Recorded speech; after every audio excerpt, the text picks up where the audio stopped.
ইংরেজিতে nothing but, none but, all but এদের ব্যবহার তোমরা বিভিন্ন সময় শুনে থাকবে। তো এই nothing but, all but, none but ইংরেজি সেন্টেন্সে কখন ব্যবহার করা হয়, কোন অর্থে ব্যবহার করা হয় এটা জানা খুব জরুরি, কারণ এদের ব্যবহার ছাড়া ভালো ইংরেজি লেখা বা বলা সম্ভব নয়। তো তোমরা যারা স্পোকেন ইংলিশ শিখছো তাদের জন্য তো বটেই, সেই সঙ্গে যারা বিভিন্ন ক্লাসে ছাত্রছাত্রী রয়েছে, ক্লাস 9, 10, 8, তাদের জন্য এই বিষয়টি খুবই গুরুত্বপূর্ণ। তোমাদের ইংরেজি গ্রামারের একটা খুব গুরুত্বপূর্ণ পার্ট এই নাথিং বাট, নান বাট এবং অল বাটের ব্যবহার। তো কয়েকটি সেন্টেন্সের মধ্য দিয়ে আমি তোমাদের পুরো বিষয়টা ক্লিয়ার করে দেব। তো কেয়ারফুলি যদি ক্লাসটি লক্ষ্য করো, আজকের পর থেকে এই নাথিং বাট, নান বাট নিয়ে কোনো সমস্যা তোমাদের থাকবে না। তো এখানে কয়েকটি সেন্টেন্স আমি লিখেছি। ফার্স্ট যে সেন্টেন্সটা লিখেছি যে আমি ছাড়া সবার কাছে অনেক টাকা আছে। দুঃখের বিষয় যে আমি ছাড়া সবার কাছেই অনেক টাকা আছে। তো কার কাছে আছে? সবার কাছে আছে। তো এই সেন্টেন্সটাকে আমরা কিভাবে বলবো? তো সবার আছে অর্থাৎ সবার আছে, বাকি আমার নেই বা তোমার নেই, এইরকম ক্ষেত্রে আমরা সেন্টেন্সে অল বাট ব্যবহার করব। All but. তো প্রথম সেন্টেন্সটি, আমি ছাড়া সবার কাছে অনেক টাকা আছে। So all but I have much money. All but I have much money, অর্থাৎ সবার কাছে আছে, সবার আছে কিন্তু আমার কাছে নেই। তো এই অল বাট শব্দটির অর্থই এটা, সবার কিন্তু কিন্তু আমার বা তোমার, এই অর্থে ব্যবহার করা হয়।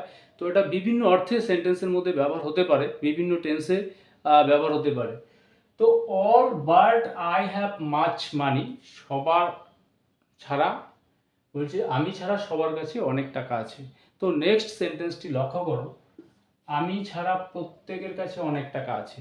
আগের সেন্টেন্সে বলছি সবার কাছে আছে আমি ছাড়া, আর এখানে আমি ছাড়া প্রত্যেকের কাছে আছে। তো এখানে প্রত্যেকের,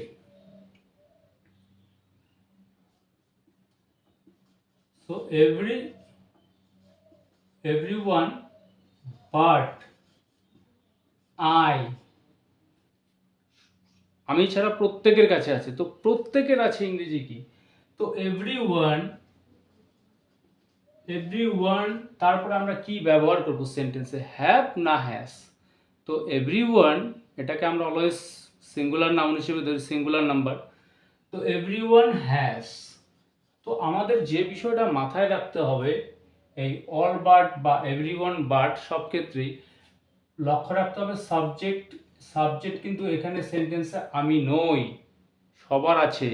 কার আছে? সবার আছে। তো এই অল বাটকে ফলো করে আমাদের এখানে হ্যাভ বা হ্যাজ বা প্রয়োজন অনুসারে যে বি ভার্ব আমরা আনবো অন্য সেন্টেন্সের ক্ষেত্রে, সেটা সম্পূর্ণ নির্ভর করবে এই সাবজেক্টের উপরে, এই আইয়ের উপরে নির্ভর করে নয়। তো everyone third person singular number, everyone but I, এখানে কিন্তু আমরা আগের সেন্টেন্সের মতো হ্যাভ ব্যবহার করব না, এখানে করব has. Everyone but I has much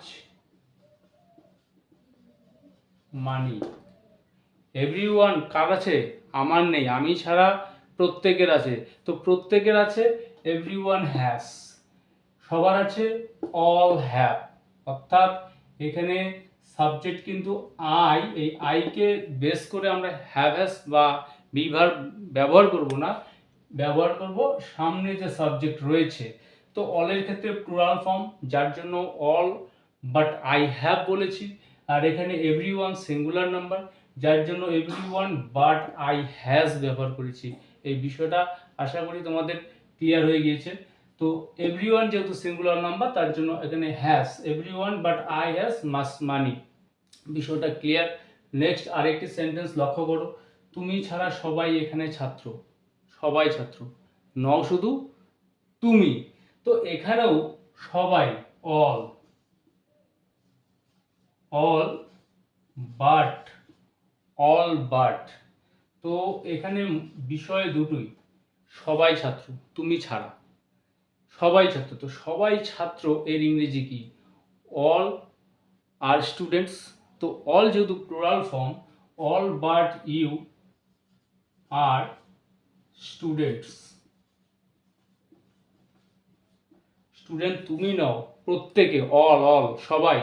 তো all but all are students, যার জন্য কিন্তু এখানে স্টুডেন্টস হলো, তুমি একজন ব্যক্তি স্টুডেন্ট, বাট এখানে সবাই, তুমি ছাড়া সবাই। So all are students, all but you are students here, এখানে। তো বিষয়টা বোঝা গেল।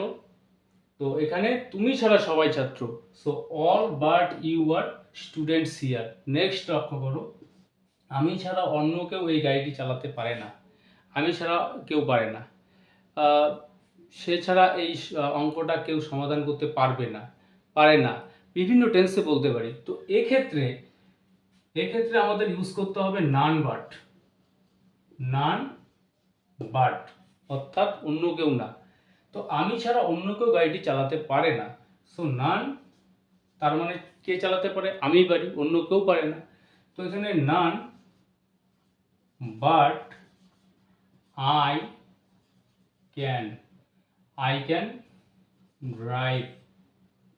can drive this car. আমি ছাড়া অন্য কেউ গাড়িটি চালাতে পারে না, so none but I can drive this car, অর্থাৎ আমি ছাড়া অন্য কেউ পারে না। তো নেক্সট আরেকটি লক্ষ্য করো, তোমার মা ছাড়া অন্য কারোর এখানে থাকা উচিত না, অন্য কারোর উচিত না। এখানেও সেম, নান ব্যবহার করতে হবে আমাদের। তো none but your mother, none but your mother should, কারোরই উচিত না, সো কারোরই উচিত না, নান শুড। তো এখানে আর আলাদা করে নট আনতে হচ্ছে না, কারণ নান অলরেডি একটি নেগেটিভ শব্দ। So none but your mother should, তারপর ভার্ব নিয়ে আসবো স্টে হিয়ার, তোমার মা ছাড়া অন্য কারোর এখানে থাকা উচিত না, so none but your mother should stay here. তো নেক্সট লক্ষ্য করো আরেকটি সেন্টেন্স, সে ফুল ছাড়া আর অন্য কিছু ভালোবাসে না, অর্থাৎ সে শুধু ফুল ভালোবাসে। তো এরকম এই যে সেন্টেন্সটি, এখানে ব্যক্তির বিষয় নেই, এখানে একটা বস্তুর বিষয় রয়েছে। তো এক্ষেত্রে আমরা ব্যবহার করব নাথিং বাট, অর্থাৎ ওই বস্তু ছাড়া আর কিছু না। তো সে ফুল ছাড়া কিছু ভালোবাসে না, অর্থাৎ সে শুধু ফুলটাকেই ভালোবাসে। তো হি লাভস নাথিং, তো এক্ষেত্রে সেন্টেন্সের শুরুতে আমরা নাথিং নিয়ে আসবো না, যেরকমটা নান বাট করেছি, অল বাট করেছি, কারণ এখানে বস্তুর বিষয়, এখানে একটা সাবজেক্ট, এখানে সাবজেক্ট হিসেবে ছিল নান বাট, অল বাট, এরা সেন্টেন্সের সাবজেক্ট, বাট এখানে বস্তুটা সাবজেক্ট না, এখানে সাবজেক্ট হচ্ছে সে ভালোবাসে, সে ফুল ছাড়া অন্য কিছু ভালোবাসে না, অর্থাৎ এখানে সাবজেক্ট সে, he loves nothing but flower, সে ফুল ছাড়া অন্য কিছুই ভালোবাসে না। এবার তোমরা যারা ক্লাস 8, 9 বা 10-এর স্টুডেন্ট রয়েছে, তাদের ক্ষেত্রে এই গ্রামাটিক্যাল যে কোশ্চেনগুলো এভাবে হয়ে থাকে যে আমি ছাড়া অন্য কেউ গাড়িটি চালাতে পারে না, I only can drive this কার, এই সেন্টেন্সটাকে যখন নেগেটিভ সেন্টেন্সের আকারে আনতে বলবে, সেক্ষেত্রে আমরা বলবো none but I can drive this কার, অর্থাৎ আমি ছাড়া অন্য কেউ পারে না।